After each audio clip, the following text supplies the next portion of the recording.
नमस्कार दोस्तों, कैसे हैं आप लोग। उम्मीद करता हूं आप लोग बहुत अच्छे होंगे और तैयारी आपकी बहुत अच्छे से चल रही होगी।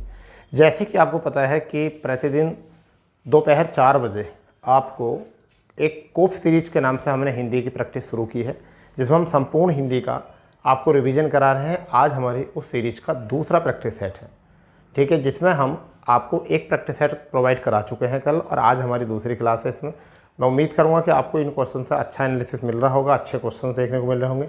ठीक है, तो शुरू करते हैं आज की ये सीरीज। और पहला क्वेश्चन हमारा जो है इस सीरीज का ये है।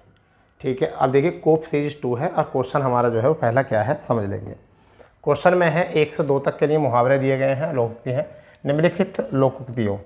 निम्नलिखित लोकोक्तियों और मुहावरों के सही अर्थ चुनकर लिखिए। खिसियानी बिल्ली खंबा नोचे। ठीक है, तो अपनी शर्म छिपाने के लिए व्यर्थ झुलझुलाना। दूसरा हो जाएगा अपनों से बड़ों पर क्रोध करना, कायरतापूर्व व्यवहार करना और किसी बात पर शर्मिंदा होकर क्रोधित होना। तो ये वाला जो है आपका बहुत इंपॉर्टेंट है। तो मुझे ऐसा लगता है कि आपको बिल्कुल सही आंसर मिल गया होगा और इसका ए विकल्प जो है वो बिल्कुल सही है। यानी कोई भी व्यक्ति जो है अपनी शर्म छिपाने के लिए व्यर्थ जो है परेशान होता रहता है, झुलझुलाता रहता है, मतलब क्या करता है वो तो व्यर्थ रहता है पूरी तरीके से। ठीक है भैया, चलिए दूसरे क्वेश्चन की तरफ चलते हैं। दूसरा क्वेश्चन क्या है, बढ़िया क्वेश्चन, जहाँ समझाने के क्वेश्चन होंगे वहाँ समझाया भी जाएगा, वरना आपको प्रैक्टिस है। ये है काठ की हाड़ी बार बार नहीं चढ़ती। काठ की हाड़ी बार बार नहीं चढ़ती, ये सब वो क्वेश्चन है जो आपको किसी न किसी परीक्षा में देखने को मिला है। लकड़ी का बर्तन अग्नि से जल सकता है। अच्छा, ये है आपका दूसरा है। दुर्भाग्य की मार बार बार नहीं होती। ठीक है, तीसरा है आपका बुरे दिन हमेशा नहीं रहते। छल कपट का व्यर्थ हमेशा नहीं चलता। तो यह है काठ की हाड़ी बार बार नहीं जलती। इसका जवाब बिल्कुल आपको मिल गया होगा। क्या है यहाँ पर इम्पोर्टेंट है कि छल कपट का जो व्यवहार है वो क्या है, हमेशा नहीं रहता। जैसे किसी व्यक्ति ने, आपके किसी मित्र ने एक बार आपके साथ धोखा कर दिया होगा, परंतु दोबारा से धोखा करेगा वो, तो आप चौकन्ने हो जाओगे, चतुर हो जाओगे, पहचान जाओगे उसके इस कार्य को। ठीक है, तो इस तरीके से जो है आप इसका आंसर लगा सकते थे। ठीक है भाई, तीसरा क्वेश्चन जो है वो 3 से 4 तक विलोम शब्द हैं। ठीक है, विलोम शब्द हैं, आपको विलोम छांटना ही क्या है। यहाँ से भी क्वेश्चन आता है। क्रसब एक है, क्रस है। बिटअप, हष्टपुष्ट, केस, भव, ये आपके हैं। अब आपको बताना है कौन सा ये सही आंसर बन जाएगा। तो मैं आपको बताने वाला हूँ कि जो क्रसब माने होता है उसका होता है क्रस माने होता है क्रस मिस क्या होता है, पहले ये भी पता होना चाहिए, जब भी तो आप कर पाओगे।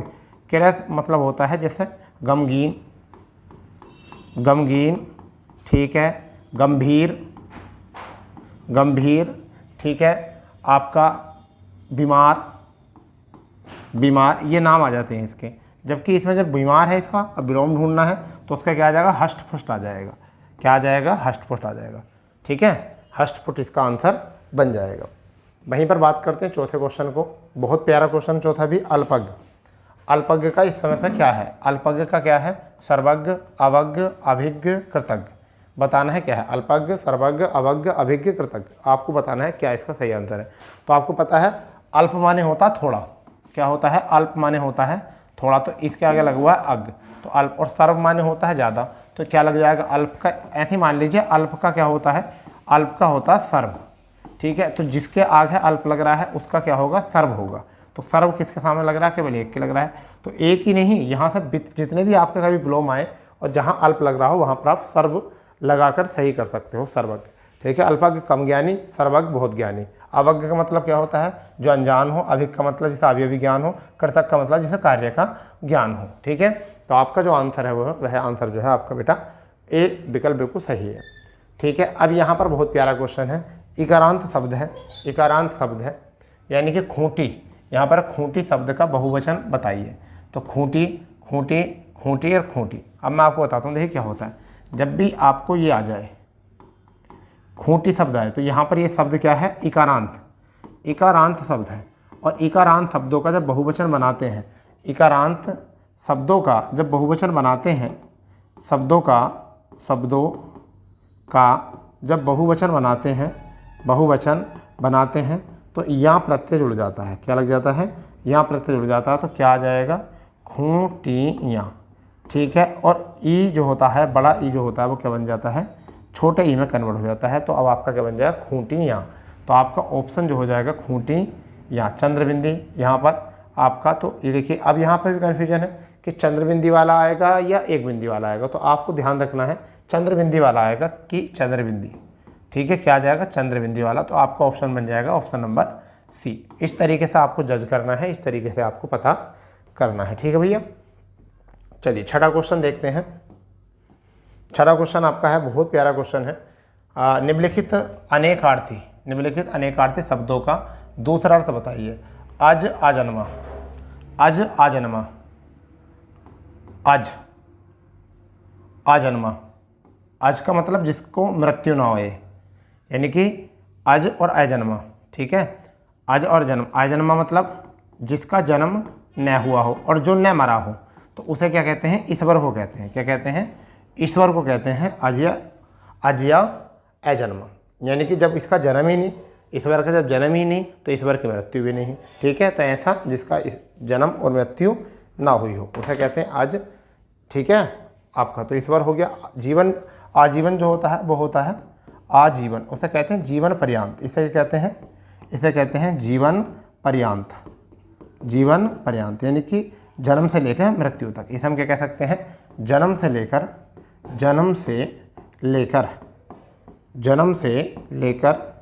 मृत्यु तक, इसका ये मतलब हो सकता है।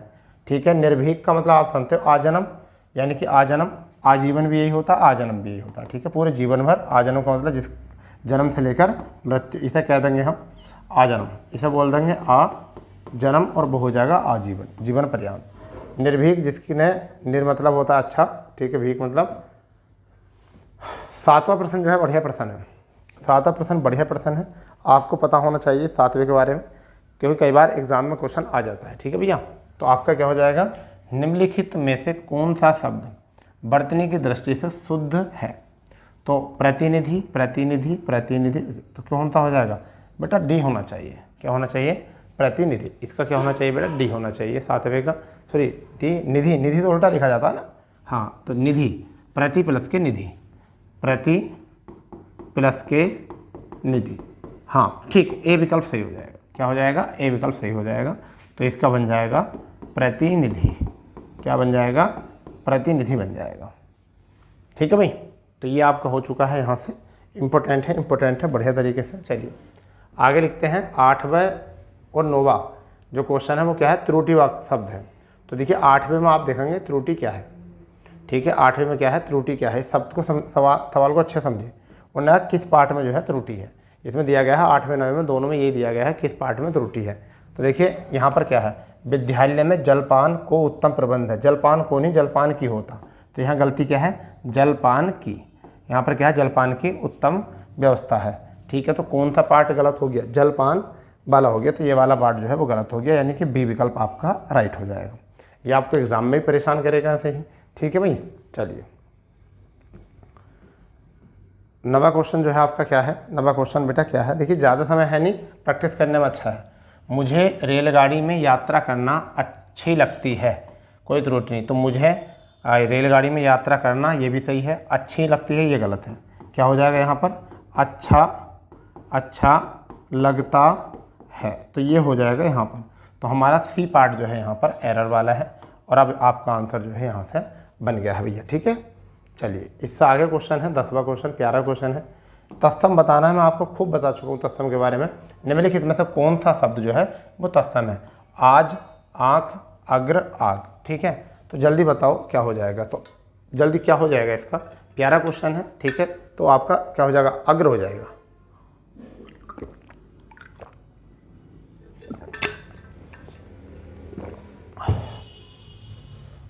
ठीक है, क्या हो जाएगा? अग्र हो जाएगा।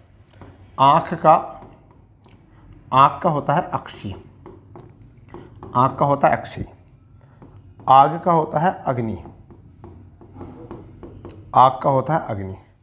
आज का होता है अज, आज का जो होता है वो क्या होता है? अज, अज भी होता है। ठीक है, और अब मैं आपको बताता हूँ, जैसे कछुए का जो है वो क्या होता है? कच्छप। मक्खी का जो होता है, मक्खी का जो होता है वो क्या होता है? मक्षिका। ठीक है, चींटी का जो होता है, चींटी का जो होता है, चींटी का जो होता है वो क्या होता है, पीपली का। क्या होता है, पीपली का, पीपली का होता है। ठीक है। अंगूछे का क्या होता है, अंगूछे का अंग पोछा, अंग प्रोछा, अंग प्रोछा। ठीक है। भाभी का जो होता है, भाभी का जो होता है वो क्या होता है, भ्रात भार्या, भ्रात भार्या। ठीक है भैया। ठीक है। अब आपका इतना हो गया है यहाँ से। ठीक है, ठीक है, ठीक है, ठीक है। तो आपका एक होता है आपका अंगूछा हो गया है। ठीक है, हो गया है। एक आपका हो जाएगा ईस, ईर्ष्या का, या ईर्ष्या को हम क्या कहते हैं, ईस कहते हैं। क्या कहते हैं, ईस, ये कहते हैं। तो कुछ इंपॉर्टेंट है, इनके बारे में भी थोड़ी सी जानकारी आपको होनी चाहिए। ठीक है, इनके बारे में थोड़ी थोड़ी जानकारी होनी चाहिए, मिलनी चाहिए जानकारी। ठीक है। चलिए नेक्स्ट है 11-12 के लिए जो है वो एक शब्द बताना है, एक शब्द बताना है। ठीक है। पर्वतों की तलहटी, पर्वतों की तलहटी क्या कहलाती है, द्रोण, बेसिन, घाटी, उपत्यका। तो करेक्ट आंसर जो है आपका उपत्यका हो जाएगा। ठीक है, वो क्या हो जाएगा, उपत्यका। ठीक है। द्रोण, बेसिन, घाटी। घाटी जो होती है वो दो नदियों के बीच में होती है। बेसिन जो होती है ये भी दो नदियों के बीच में होती है। द्रोण जो होता है दरार होती है एक तरीके की। ठीक है। तो आपका डी विकल्प यहाँ पर सही हो जाएगा। ठीक है। कंजूसी से धन व्यय करने वाला, कंजूसी से धन व्यय करने वाला, कृषण, कृपण, मृषण, मितव्ययी, अल्पव्ययी। ठीक है। आपका ऑप्शन ये है, तो बता दीजिए क्या हो जाएगा इसका सही आंसर। तो क्या हो जाएगा, कंजूसी से धन करने वाला, व्यय करने वाला जो होता है वो होता है कृपण, कृपण होता है। ठीक है, ठीक है भैया। अब मितव्ययी जो होता है और अल्पव्ययी, ज़्यादा खर्च करने वाला, ज़्यादा खर्च करने वाला, और अल्प माने कम खर्च करने वाला, करने वाला। यहाँ भी क्या है, करने वाला। ठीक है। और यहाँ होता कंजूसी से नहीं, मृषण, कृषण का क्या होता है, ये विलोम होता है। क्या होता है, ये विलोम होता है। ये क्या होता है, विलोम। ये एक दूसरे के क्या होते हैं, ये विलोम भी होते हैं। क्या होते हैं, एक दूसरे के विलोम भी होते हैं। ठीक है बेटा। चलिए कोई बात नहीं। इससे आगे अगर हम बात करते हैं तो 13 और 14 में क्या है आपका, कि यहाँ पर आपको रिक्त स्थान की पूर्ति करनी है। क्या करनी है, रिक्त स्थान की पूर्ति करनी है। उसने कहा है उसका हृदय इतना कोमल है कि मित्र तो क्या वह अपने पहुँचा सकता है, को भी चोट नहीं पहुँचा सकता। किसे, शत्रु को, विपक्षी को, सहयोगी को, प्रतिरोधी को। जल्दी बताएंगे वाक्य में कौन सा सही हो सकता है। तो यहाँ पर क्या आ जाएगा, अपने शत्रु को। किसको, अपने शत्रु को। तो यहाँ पर शत्रु प्रयोग किया जाएगा। क्यों प्रयोग किया जाएगा, जैसे शब्द आपके आते हैं उन्हीं शब्दों का सहारा हमें लेना पड़ता है। तो उन्होंने कहा मित्र का जो होता है, अपना मित्र का जो होता है वो विलोम क्या होता है, मित्र का जो होता है वो क्या होता है, विलोम, वो शत्रु होता है। क्या होता है, शत्रु होता है। विपक्षी अगर यहाँ आता पक्षी, अगर यहाँ आता पक्षी, अगर अपने पक्षी के साथ साथ तो आपका विपक्षी होता है यहाँ पर। ठीक है। तो यहाँ मैच करते। ठीक है। सहयोगी की बात है तो सहयोगी तो अपना है ही पहले ही, सहयोगी का होता तो प्रतिरोधी होता। ठीक है भैया। तो यहाँ पर शब्द के अनुसार देखना होता है कौन सा शब्द किसके साथ दिया है। ठीक है। नेक्स्ट क्वेश्चन देखेंगे। 14वां क्वेश्चन क्या है, 14वां क्वेश्चन बढ़िया क्वेश्चन है। रिक्त स्थान नहीं, देश, यहाँ पर क्या है, देश रक्षा के लिए प्रत्येक नागरिक को रहना चाहिए उद्धत, प्रदत्त, समृद्ध, उदय। तो बताइए क्या क्या है आंसर इसका, बढ़िया है। तो आपको क्या चाहिए, उद्धत रहना चाहिए। क्या रहना चाहिए, ये ऐसा लिखा हुआ मिलेगा एग्जाम में, उद्धत रहना चाहिए, यानी कि तैयार रहना चाहिए। क्या रहना चाहिए, तैयार रहना चाहिए, बिल्कुल। ठीक है। सपोज करो आपको देश की रक्षा करनी पड़ जाए तो, और अभी देश की रक्षा जरूरी नहीं बॉर्डर पे करोगे जाकर, बॉर्डर से अलग भी आप देश की रक्षा कर सकते हो, बॉर्डर से अलग भी देश की रक्षा कर सकते हो, देश के अंदर रह के भी रक्षा कर सकते हो। अभी तुम पुलिस में जब जाओगे तो पुलिस में भी देश की रक्षा ही करोगे आप जाकर वहाँ पर। ठीक है। पुलिस में भी जाकर देश की रक्षा करोगे, देश के नागरिकों की सबकी आप रक्षा ही करोगे वहाँ पर। ठीक है भैया। चलिए कोई बात नहीं है, आगे देखते हैं। अरविंद शब्द का पर्यायवाची क्या है, अरविंद शब्द का पर्यायवाची क्या है। तो अरविंद का यहाँ पर कल्पवृक्ष, केवड़ा, कमल, गुलाब। जल्दी बताओ कि अरविंद, अरविंद किसे कहा जाता है। मोस्ट है, ज़्यादा मैं आज समय लूँगा नहीं आपका क्योंकि लंबी क्लास हो जाती, क्या हो जाएगा, कमल हो जाएगा अरविंद। ठीक है। कमल को हम पंकज भी कहते हैं, पंकज भी कहते हैं, इसे जलज भी कहते हैं, जलज भी कहते हैं। ठीक है। इसे सरोज भी कहते हैं, सर में जन्मा जो होता है ये भी हो जाता है। ठीक है। अरविंद तो आपका होता है अरविंद, अरविंद भी कहते हैं, पुंडरीक भी कहते हैं, पुंडरीक, क्या कह देते हैं, पुंडरीक भी कह देते हैं। ठीक है भैया, ठीक है, तो ये आप इसको कह सकते हैं। ठीक है, चलिए निर्धन में क्या होता है समझिए। निर्धन क्वेश्चन क्या है, निर्धन, तो यहाँ पर बनेगा नी प्लस के धन। ठीक है, तो यहाँ के विसर्ग क्या हो जाएगी, विसर्ग संधि हो जाएगी। क्या हो जाएगी, विसर्ग संधि। ठीक है, इसमें होता है विसर्ग का ओ हो जा, विसर्ग का र हो जाता है, विसर्ग का र हो जाता है, ठीक है, ये वो हो जाएगा। अब देखिए यहाँ पर अयादि संधि में ये यण संधि, व्यंजन संधि, तो विसर्ग संधि, तो डी विकल्प आपका सही बन जाएगा, क्योंकि अयादि संधि में य र ल वह होता है, य र ल होता है, वह होता है, जबकि यण संधि में सॉरी अयादि संधि में आए अब आब होता है, आए आप, ये वाले साउंड मिलते हैं, इसमें य र और व इसकी उत्पत्ति होती है। ठीक है, तो ये आपका हो जाएगा विसर्ग संधि। ठीक है भाई, चलिए अगले क्वेश्चन की तरफ चलते हैं। क्वेश्चन है 17, देशांतर में कौन सा समास है, देशांतर में कौन सा समास है। प्यारा क्वेश्चन है, अच्छा क्वेश्चन है, बढ़िया क्वेश्चन है। तो देशांतर में, ठीक है, देशांतर में कौन सा समास है, तो द्विगु समास नहीं होगा, बहुव्रीहि नहीं होगा, द्वंद्व नहीं होगा, क्या होगा, कर्मधारय होगा। देशांतर में कौन सा समास हो जाएगा, कर्मधारय हो जाएगा पक्का। बहुव्रीहि में क्या होता है, दो अन्य पद प्रधान होता है, अन्य पद प्रधान होता है। ठीक है, द्वंद्व में दोनों पद प्रधान होते हैं, ये ऐसे लिखा जाएगा द्वंद्व, इसमें दोनों पद प्रधान होते हैं, दोनों पद प्रधान होते हैं। ठीक है, इस तरीके से। चलिए थोड़ा फुर्ती से कर लेते हैं क्योंकि टाइम ज़्यादा लग जाता है ना। आगे क्वेश्चन 18वां क्वेश्चन है, अंबर पनघट में डूब रही तारा उषा तो तारा घट की उषा नगरी, ये है अंबर पनघट में डूब रही है तारा घट उषा नगरी में कौन सा अलंकार है, अनुप्रास अलंकार, सलेस अलंकार, रूपक अलंकार, उपमा अलंकार। मोस्ट क्वेश्चन है, बहुत प्यारा क्वेश्चन है, इंपॉर्टेंट क्वेश्चन है, तो क्या हो जाएगा, रूपक अलंकार हो जाएगा। रूपक अलंकार में क्या होता है, उपमेय में जब उपमान का आरोप स्थापित किया जाता है तब वहाँ पर कौन सा अलंकार होता है, वहाँ पर रूपक अलंकार होता है। अनुप्रास में वर्णों की आवृत्ति होती है, ठीक है भाई। सलेस अलंकार में एक शब्द में अनेक अर्थ होते हैं। उपमा में उपमेय और उपमान साधारण धर्म वाचक शब्द ये दिए होते हैं। ठीक है भाई, चलिए नेक्स्ट क्वेश्चन है 19वां क्वेश्चन। क्या है 19वां क्वेश्चन, प्यारा क्वेश्चन है। इसमें है निम्नलिखित में से कौन सा शब्द तद्भव है, इष्टिका, ठीक है, कुपुत्र, अम्य, उलूक। ठीक है, जल्दी बताएंगे कौन सा हो जाएगा, प्यारा क्वेश्चन है बहुत, तो क्या हो जाएगा, अम्य का हो जाएगा। क्या हो जाएगा, अम्य का। तो इष्टिका और कुपूत ये तीनों कौन से हो जाएंगे, ये तीनों हो जाएंगे आपके तत्सम। ठीक है, ईंट का हो जाएगा इष्टिका, क्या हो जाएगा, ईंट का हो जाएगा इष्टिका। कुपुत्र का हो जाएगा कपूत, ठीक है, इसका कपूत हो जाएगा।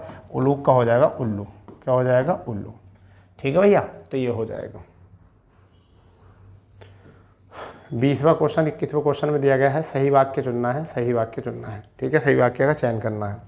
ठीक है, सही वाक्य का चयन करना है 20-21 में। तो इसमें दिया गया है तुलसी अवधि के श्रेष्ठ, गलत है ये श्रेष्ठ, तो यहाँ पर गलत हो गया। तुलसी अवधि के श्रेष्ठ कवि और सूर ब्रजभाषी हैं। ठीक है, अवधि भाषा के होते, तो ये गलत है यहाँ पर। तुलसी और सूर अवधि भाषा के, अवधि और ब्रज भाषा, तो अवधि गलत लिखा हुआ है यहाँ पर। तो तुलसी सूर क्रमशः अवधि और ब्रज के श्रेष्ठ कवि, हाँ, तो ये वाला सही हो जाएगा। यानी कौन सा हो जाएगा सही, डी विकल्प इज द राइट आंसर। ठीक है भाई, तो देखो कहाँ मिस्टेक हुई है, कहाँ गलती, सारी आपको पता चल गई है। नेक्स्ट बात करने वाले हैं 21वां क्वेश्चन। क्या है 21वां क्वेश्चन, जीवन और साहित्य का निकट संबंध है। ठीक है, अच्छा, जीवन और साहित्य का घोर संबंध है, जीवन और साहित्य का अगाध संबंध है, जीवन और साहित्य का घनिष्ठ संबंध है। ये वाला सही है, घनिष्ठ होता है। ठीक है, जीवन और साहित्य का घनिष्ठ, तो अगाध गलत हो जाएगा, घोर गलत हो जाएगा, यहाँ निकट गलत हो जाएगा। तो क्या पार्ट एरर है बता दिए हैं। ठीक है भाई, 22वां क्वेश्चन है, करुण रस का स्थायी भाव क्या होता है। आपको पता है रसों की संख्या कितनी होती है, रसों की जो संख्या होती है वो कितनी मानी जाती है, रसों की संख्या 9 मानी जाती है, जबकि कुल कितने होते हैं, 11 मानी जाती है। कितने, 11। जब वात्सल्य वात्सल्य और भागवत, भागवत दोनों जोड़ दिए जाते हैं तो कितने हो जाते हैं? 11 हो जाते हैं। ठीक है, भरत मुनि ने कितने माने हैं? 9 माने हैं। श्रृंगार रस को क्या मांगना है? श्रृंगार रस को रसराज कहा गया। क्या कहा है? रसराज कहा है, ये भी याद रखना है। ठीक है, तो आपका यहाँ पर क्वेश्चन क्या बोला था, पता चल गया होगा आपको आंसर। तो करुणा किसका होता? शोक का। ठीक है, उत्साह रस का उत्साह होता है, रति जो होती है श्रृंगार रस की हास्य का होता है। तो कोई दिक्कत है नहीं, आपको एकदम मिल जाएगा यहाँ से आंसर। ठीक है, नेक्स्ट देखते हैं 23वां क्वेश्चन क्या है। 23वां क्वेश्चन है मैं खाना खा चुका था। मैं खाना खा चुका था, यहाँ देखेंगे इसमें क्या है, कौन सा भूतकालीन भेद है? आसन्न, संदिग्ध, सामान्य, पूर्णभूत। तो क्या आ गया आपका? पूर्णभूत, क्योंकि काम जो है पूरा हो चुका था। ठीक है, तो क्या है आपका? डी विकल्प इसका सही हो जाएगा। ठीक है, 24वां क्वेश्चन है राजा सेवक को कंबल देता है। ठीक है, राजा सेवक को कंबल देता है तो क्या हो जाएगा? संप्रदान हो जाएगा, कर्ता हो जाएगा, कर्म हो जाएगा क्या? तो यह हो जाएगा संप्रदान। जब हित पूर्ति के लिए कार्य होता है तब वहाँ पर कौन सा लगाते हैं? हम संप्रदान लगाते हैं। कर्ता में यहाँ ने होता है, ने। कर्म में को विभक्ति होती है। ठीक है, परंतु कर्म के लिए संबंध में का, की, के, रा, री, रे। ठीक है भैया, और कारकों की संख्या जो होती है वो कितने होते हैं कारक? वो होते हैं 8। ठीक है भाई, 8 होते हैं, ये भी याद रखना है। 25वां क्वेश्चन है ठटेरा शब्द का स्त्रीलिंग क्या होगा? ठटेरे का हो जाएगा ठटेरिन। तो क्या हो जाएगा? ठटेरिन। ए पार्ट बिल्कुल सही हो जाएगा। तो स्त्रीलिंग परिवर्तन किया गया, ठटेरे का क्या हो जाएगा? ठटेरिन। क्लियर, कोई दिक्कत नहीं है ना, होनी भी नहीं चाहिए। चलिए 26वां क्वेश्चन क्या है, निम्नलिखित मुहावरों में से सही मुहावरा चुनना है। सही चुनना, पेट में दाढ़ी होना, छोटी आयु में बुद्धिमान होना, गुप्त बात छिपाना, भेद न कपटी होना। तो कौन सा हो जाएगा? छोटी उम्र में भी बुद्धिमान होना। ए पार्ट आपका सही हो जाएगा। 27वां क्वेश्चन क्या है, पाप कटना, पीछे छूटना, प्राश्चित पूरा होना, पश्चाताप पूरा होना, निपटारा होना, सुख मिलना। जल्दी बताओ क्या हो जाएगा? बहुत प्यारा क्वेश्चन है। तो आपका क्या हो जाएगा? प्राश्चित पूरा होना। 28वां क्वेश्चन है बांसों उछलना। बांसों उछलने का अर्थ क्या है? पागल होना, उछलकर बहुत दूर चले जाना। ठीक है, नीचे से उछलकर ऊपर चले जाना, प्रसन्न होना। तो क्या हो जाता है इसका? सिंपल है, आपको सबको पता है क्या होता है? प्रसन्न होना। जब आपका नंबर आ जाएगा मेरिट में तो आप बांसों उछल जाओगे, आप प्रसन्न हो जाओगे। ठीक है ना। चलिए 29वां देखो क्या है, भाड़ झोंकना। कहते नहीं तू यहाँ बैठकर क्या भाड़ झोंक रहा है? तो अनाज भूनना। ठीक है, काम बिगाड़ना नहीं, मामूली काम करना नहीं, ये गलत सही है। व्यर्थ समय नष्ट करना, यानी व्यर्थ समय नष्ट करना आपका। 30वां क्वेश्चन क्या है? 30वां है निम्नलिखित कहावतों में से विकल्प सही चुनिए। यानी कि अब कहावत आ चुकी हैं। कहावत में क्या है आपका? समझिए, कहावत में आपका क्या हो जाएगा? ध्यान दो, कहावत आपकी ये है कि निर्देश दिए गए, कहावत आपको पहचाननी है। कहावत में क्या है? एक आपको कहावत क्या होती है समझिए इसके लिए। ठीक है, मैं आपको बताना चाहूँगा यहाँ पर, एक सेकेंड रुक जाइए बस। देखिए ये आपकी कहावत है। इसमें कहा गया एक अनार 100 बीमार। क्या कहा गया है? एक अनार और 100 बीमार कहा गया है। एक अनार 100 बीमार। ठीक है, कहावत है। तो इसमें क्या है? किसी वस्तु की आपूर्ति समाप्त होना, महामारी, दिनों के दबाव की कमी। ठीक है, किसी बात की पूर्ति कम किंतु मांग ज़्यादा, एक वैद्य अनेक बार। तो कौन सा हो जाएगा? बिल्कुल सही, मिल गया आपको। किसी वस्तु की पूर्ति कम और मांग ज़्यादा, ये आपका सही हो जाएगा। ठीक है, चलिए 31वां क्वेश्चन बढ़िया है। ठीक है, तो काट की हाड़ी दूजे ना चढ़े ना दूजे बार। तो क्या है? कपट का फल अच्छा नहीं होता। अच्छा, असामान्य की तुलना सामान्य से न होती, किसी तरह से दायित्व का होना। ठीक है, एक दूसरे पर निर्भर होना। मोस्ट है। तो कौन सा हो जाएगा? कपट का फल अच्छा नहीं होता। तो डी विकल्प आपका सही हो जाएगा। ठीक है, 32वां क्वेश्चन है धोबी का कुत्ता ना घर का ना घाट का। धोबी का कुत्ता ना घर का ना घाट का। धोबी कुत्ता ना घर का घाट। अतिशय लाभ की स्थिति में होना, कठिन कार्य को संपन्न करने वाला, निष्कृष्ट व्यक्ति को कहीं भी आदर न मिलना, विपरीत स्थिति में झेलने वाला। तो आपका कौन सा हो जाएगा? तो आपका हो जाएगा आपका मोस्ट है ये वाला, ये क्वेश्चन। ठीक है, निकृष्ट व्यक्ति को कहीं भी आदर नहीं मिलता। 33वां क्वेश्चन क्या है? मोस्ट है भैया। यहाँ देखिए, यहाँ पर क्या है? आपको अलंकार का भेद पहचानना है। ध्वनि मयी करके गिरी कंदारा। ठीक है। कलित करण करे आना, देखिए यहाँ कै की आवृत्ति हो रही है। पहली बात तो यहाँ पर किसकी आवृत्ति हो रही है, कै की आवृत्ति हो रही है। और कै की आवृत्ति में कौन सा आता है, जहाँ पर एक शब्द की आवृत्ति होती है उसे कहते हैं वृत्त्यानुप्रास अलंकार। ठीक है, अनुप्रास अलंकार का ही है, किसका है, अनुप्रास अलंकार का भेद है। और आपका कौन सा हो जाएगा, बी आपका हो जाएगा यहाँ से मोस्ट। ठीक है भैया, बी आपका हो जाएगा मोस्ट। 34वां क्वेश्चन है, रंभा भूमत हो कहा कुछक दिन के हेत, तुमते कहते हैं मगर और हैं यही खेत। जल्दी बताओ, मोस्ट है ये, तो आपका कौन सा हो जाएगा, अनियुक्ति अलंकार हो जाएगा। क्या हो जाएगा, अनियुक्ति अलंकार। ठीक है, वक्रोक्ति नहीं होता है, विरोधाभास नहीं होता है, लोकोक्ति नहीं, तो कौन सा था, अनियुक्ति अलंकार होता है। कल के सेट में भी हमने यहाँ से क्वेश्चन आपको रखा था। ठीक है भैया, यहाँ से हमने आपको कल भी क्वेश्चन रखा था, ध्यान रखना। 35वां क्वेश्चन है, बड़े न हुजे, क्या है, बड़े न हुजे गुणन बिनु बिरद बढ़ाई पाए, कहे धुतूरे कानन गहन गढ़ो गढ़ाई। ठीक है, तो यहाँ पर क्या है, अतिशयोक्ति, प्रत्यय, ठीक है, अंतरन्यास या विरोधाभास। जल्दी बताओ कौन सा है। बढ़िया क्वेश्चन है, बहुत ही अच्छा क्वेश्चन है। तो आपका कौन सा हो जाएगा, अर्थान्यास अलंकार। अर्थान्यास, यहाँ पर क्या होता है, अर्थान्यास अलंकार में सामान्य कथन का विशेष कथन के साथ समर्थन, यानी क्या होता है, सामान्य कथन का विशेष कथन के साथ समर्थन। सामान्य कथन को विशेष कथन से समर्थन, ये होता है। ठीक है भैया, ये होता है इसमें। तो यहाँ पर वही बात कही गई थी। 36वां क्वेश्चन क्या है, देखिए 36वां क्वेश्चन प्यारा क्वेश्चन है। निम्नलिखित में कौन सी पुस्तक रामचंद्र शुक्ल द्वारा लिखी गई है। रामचंद्र शुक्ल, कविता के प्रति, ये वाले सही है। सीपी का हिंदी साहित्य का इतिहास, हिंदी साहित्य का इतिहास। अब मैं आपको बताता हूँ, इनका जो जन्म हुआ था रामचंद्र शुक्ल का 1884 में हुआ था। कहाँ पर हुआ था, बस्ती में। 1884 में हुआ था बस्ती, याद रखना। ठीक है, उत्तर प्रदेश में पड़ता है बस्ती। ठीक है, इसे इन्होंने चिंतामणि, कौन सी, चिंतामणि, रसमीमांसा, ऐसी रचनाएं भी इन्होंने कृति की थी। इन्होंने की भी कृति की थी, ये भी याद रखना है। ठीक है, आर्य बात समझ में नहीं, इतना बहुत है आपके लिए। ठीक है, इतना आपके लिए बहुत है। अंतिम क्वेश्चन क्या है इसका, अंतिम क्वेश्चन क्या है समझिए। साधारणीकरण शब्द के आविष्कर्ता आचार्य का नाम है। भट्टनायक, उद्भट, अनुभव गुप्त, भट्टनायक। तो कौन सा हो जाएगा इनका, इसका हो जाएगा बिल्कुल मोस्ट है, ए पार्ट बिल्कुल सही हो जाएगा, भट्टनायक। ठीक है, हो जाएगा भट्टनायक। ठीक है जी, आर्यभट्ट में ये याद रखना है। ठीक है, अलंकार सार संग्रह की रचना भी इन्होंने की थी। किसने, अलंकार सार संग्रह की रचना भी इन्होंने की थी।